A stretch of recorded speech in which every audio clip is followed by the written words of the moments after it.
Reece, judged for his dual bloodline and forgotten past, learned of a plot involving a god, his lineage, and Trinity as the key, urging him to remember Lantern Hill. He navigated fragmented, terrifying memories, a primal self, a mysterious facility holding a younger Trinity, and warnings from his possible future self. Just as he faltered, his lost friends Noah, Juniper, and Vincent appeared, drawn by his resurfacing memories and revealing they too had awakened. Reunited and changed, they now face an unknown future together. What power resides in Reece's forgotten bloodline? What awaits them at the foreboding Lantern Hill? What does their shared awakening truly mean? And can Reece save Trinity without succumbing to the darkness within him? Far beneath the mountains, past layers of stone and time, the Warlocks gathered in a subterranean chamber lit by green fire. The Circle of Thorns, 7 ancient Warlocks bound by blood and oath, stood around a table of bone and crystal. At its head sat Cana the Hollow, his eyes glowing with fractured stars. The others watched him in silence as he placed a shard of obsidian on the table, the same mirror Reece had seen in the forest. "It's cracking," Cana said. "He remembers." "The wolf was never supposed to wake," muttered an older warlock named Verrin. "His blood is tied too closely to the Moonbearer." Another, cloaked in red flame, whispered, "Perhaps that's why we must let him remember. Just enough." The circle debated, not as conquerors but as survivors. Their magic had once been born of love, fractured only when the wolves betrayed them. Reece and Trinity's bond was the last echo of a time before war. "She must be sacrificed," Verrin said coldly. "No," Cana hissed. "She must choose." In a hidden alcove, deeper within the Warlock archives, a young warlock named Ash retrieved an ancient tome, the Book of Lost Names. The pages bled with ink that moved, whispering the true names of souls once erased by warlock magic. Ash wasn't like the others. He had once been a child in the facility too, locked away, twisted into something obedient. But a piece of his old self had survived. He flipped through the book until he found it.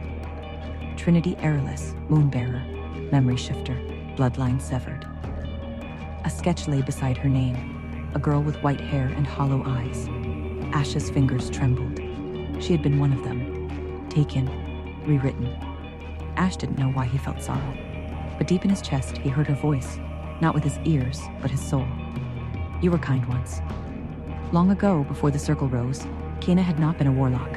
He had been a healer, a boy from a coastal village, a boy who fell in love with a girl who had silver hair and laughter like riverlight. Her name was Era, Trinity's grandmother. They were inseparable until the wolves came, until the Moonsong Pact demanded her return to the Alpha's bloodline.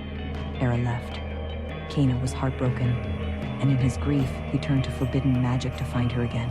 He never did. But he did find others like him. Others who had been left behind, by wolves, by fate, by power. Together, they became the Circle. Not out of hate, but out of longing. And now, Trinity was all that remained of Era's bloodline. In the stillness of a shadowed chamber, Cana dreamed. But warlocks do not dream like others. Their memories twist into prophecy, their regrets into monsters. In the dream, Cana saw Trinity, not as a prisoner, but a queen. Her eyes glowed with fire and sorrow.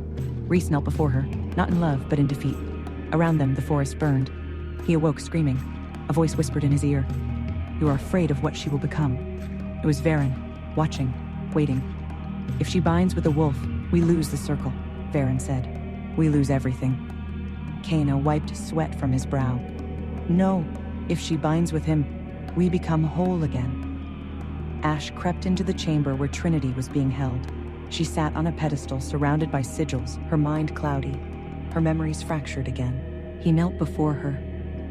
"I know who you are," he whispered. "You were stolen, like me." Her gaze sharpened. "Do I know you?"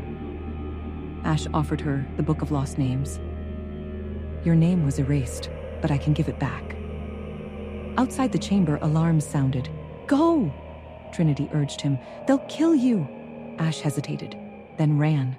Cana stood in the hallway waiting. "Let him go," he said softly. Verrin's eyes narrowed. "Why?" "Because even shadows must make choices." Meanwhile, in a distant place, Reece jolted awake from another vision, his hands trembling. "I saw her," he whispered. And this time, she wasn't alone. As Reece and his awakened companions now know Trinity has an unlikely ally, how will this alter their desperate rescue mission? And can the ancient bond between the wolf and the moonbearer heal the rift between their peoples? Or will it inevitably drag them all into the devastating war Verrin seems determined to ignite? Hey, I am Trinity. Want to know what happens next? Then click the link in the description below and download the Pocket FM app and listen to the exciting episodes of Chosen by Fate, Rejected by the Alpha,